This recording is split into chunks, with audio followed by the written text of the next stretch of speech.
vouloir posséder puis maîtriser l'eau courante. Les grands singes élitistes initiés de toute éternité savent qu'il n'est rien que nous ne puissions réinventer, comprendre, transformer, depuis les Olmèques ou les Assyriens, depuis les Akkadiens, les Lydiens, les Chaldéens, les Babyloniens, les Celtes ou les Dogons, depuis les pyramides dites égyptiennes, mais qui recouvrent pourtant le globe tout entier. En ont-ils été eux aussi par culture héréditaire avertis depuis l'avant-premier jour? La grande masse des grands singes modérés et immodérés français et d'ailleurs de chacune des espèces sur la Terre, elle pense que le réfrigérateur, la télévision et sa télécommande sont des avancées technologiques. C'est ce que le grand singe élitiste initié international lui apprend par le truchement d'une école gratuite et obligatoire abrutissante. Ainsi, chaque grand singe modéré et immodéré de chacune des espèces sous-sociales et sur la Terre est dressé à penser que l'étude s'arrête pour lui dès son diplôme obtenu ou au sortir définitif de cette école obligatoire au fort relent programmatique. Nous sommes pourtant tous et toutes des autodidactes. La science fonde aujourd'hui que le savoir ne s'inculque point. Il se retrouve en soi.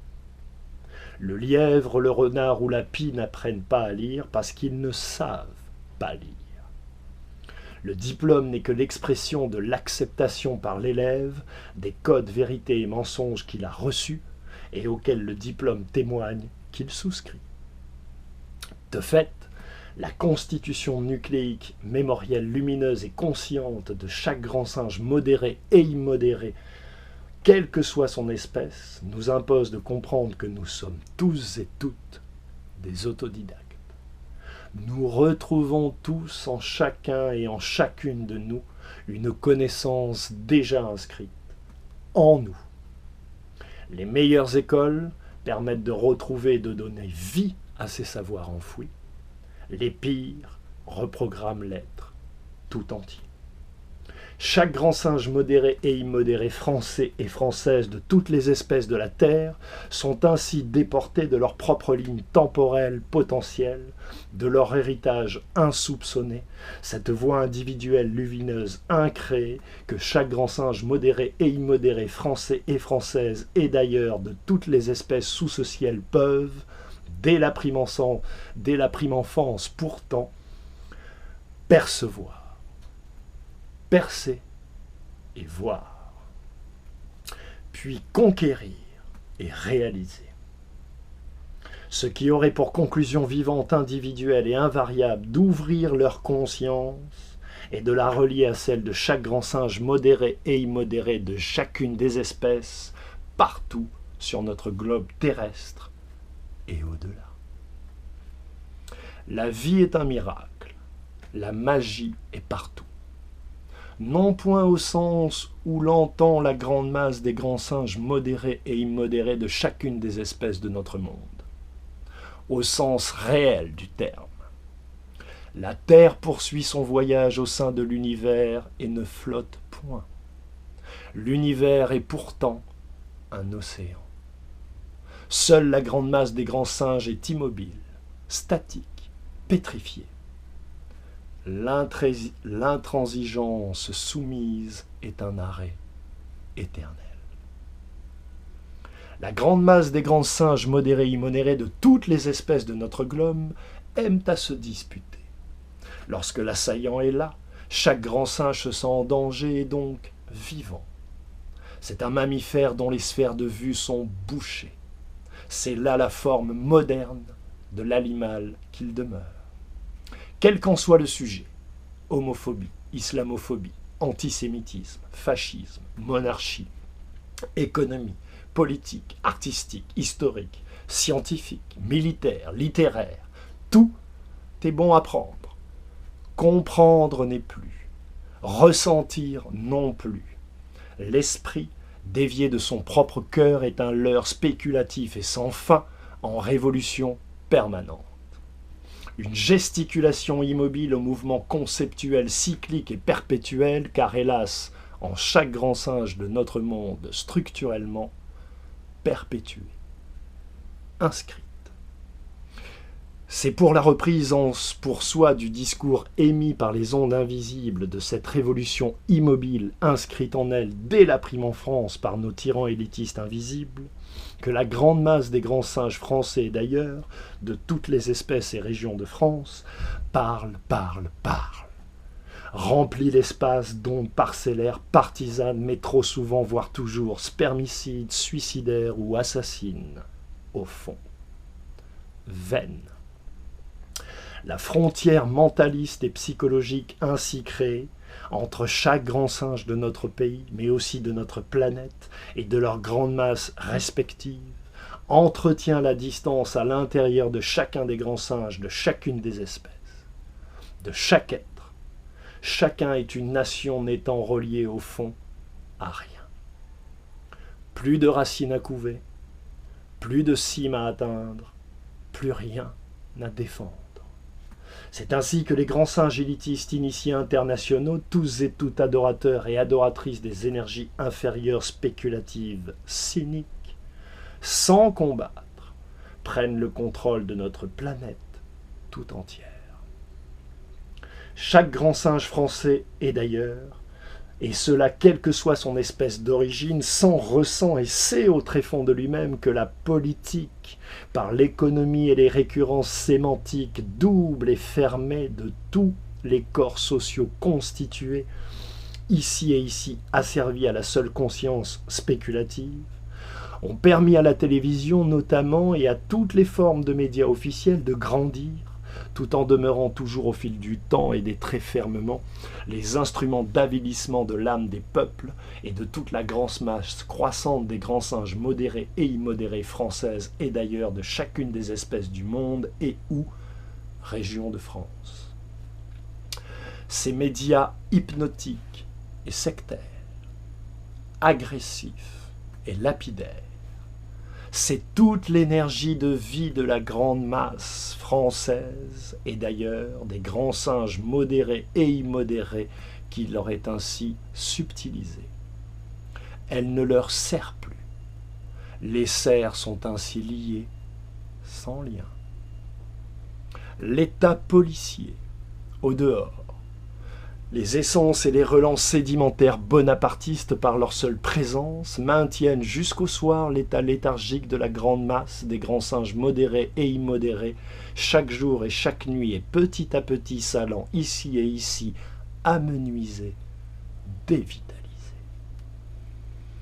Des cohortes d'esclaves, consentants défilent ainsi tout le jour sous les yeux amusés des grands singes élitistes initiés internationaux, composant les 13 gouvernances invisibles terriennes, toutes assurément diverties par ce spectacle rebondissement doucement et ou très violemment dirigé, orchestré à chaque heure, chaque nuit, toute l'année.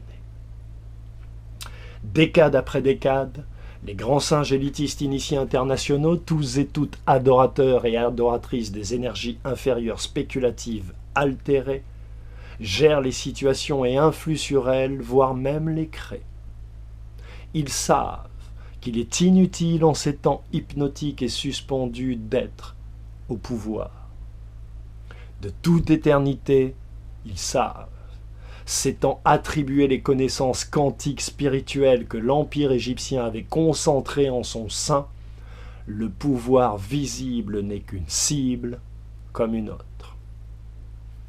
L'invisible est depuis le centre du palais ou des QG de tout grand singe élitiste initié international, diaboliquement habile de simplicité. Ces 13 familles élargies et connues, des grands singes élitistes initiés internationaux composant l'élite mondiale, savent ainsi que les grandes catastrophes ne sont point sélectives.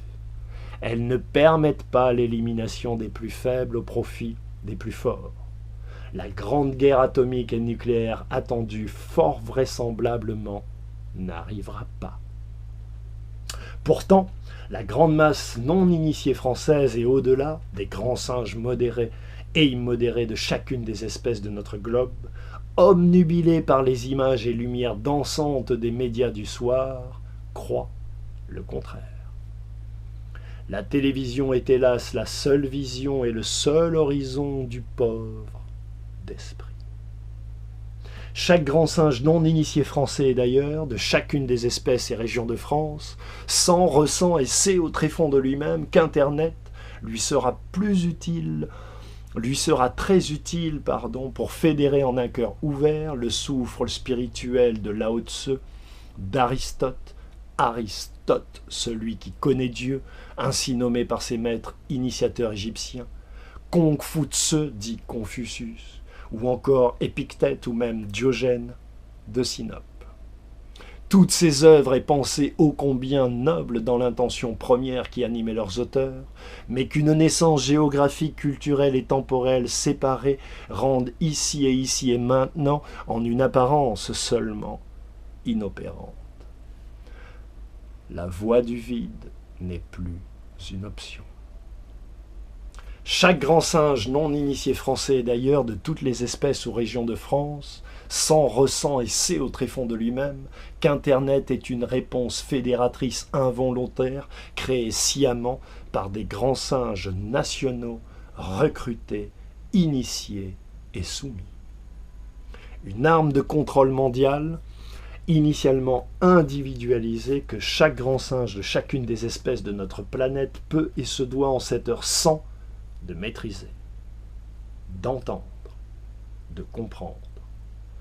Internet est une porte, une fenêtre démultipliée vers l'intérieur de chaque grand singe modéré et immodéré de chacune des espèces de notre planète, qui seul est souverain face à son écran et son clavier intérieur, choisit de nourrir telle ou telle partie de son être psychique.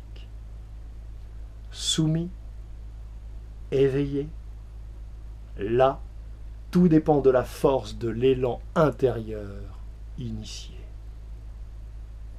L'énergie, l'information. La science généalogique africaine et orientale est un socle dissous tant il est vrai que la mémoire originelle revient à celui qui l'invoque. Retrouver le savoir comme évanescent de soi est la seule mission réelle de tout grand singe modéré et immodéré moderne de notre monde actuel ou passé, et ceci quelle que soit sa caste d'appartenance intérieure apparente. C'est ainsi que le grand singe moderne et immodéré de chacune des espèces de notre ère transcendance sera toujours attentif à ce qu'il imprime en lui. Quand tout en lui, lui. Enfer et paradis, tels que nous les concevons, n'ont dès lors plus lieu d'être en ces sommets atteints, l'univers intérieur revitalisé. Ainsi, les grands singes modernes et immodérés nationaux non initiés de chacune des espèces de notre monde se sentent, se ressentent et se savent millénairement déprogrammés puis reprogrammés par leurs pouvoirs successifs. Pourtant, chaque grand singe modéré et immodéré nationaux non initiés de chacune des espèces de notre terre sent, ressent et sait au tréfonds de lui-même que la pensée est lumière, onde, que la terre est vivante, que la terre croît et décroît, se nourrit et respire et décuple, que nous sommes pierre, plante, feu, eau, gaz et sentiments. Conscience. L'univers est une projection de lui-même que le cœur conscience et l'intelligible sans fin de la vie crée et recrée chaque jour. Un continuum de mondes multiples de même. La conscience est le seul espace de liberté créative plausible. La conscience est objective par essence. De ce point zéro, l'être vibrant peut dès lors se mouvoir dans toutes les directions de l'espace-temps. C'est là son libre arbitre. cadeau immémorial de l'univers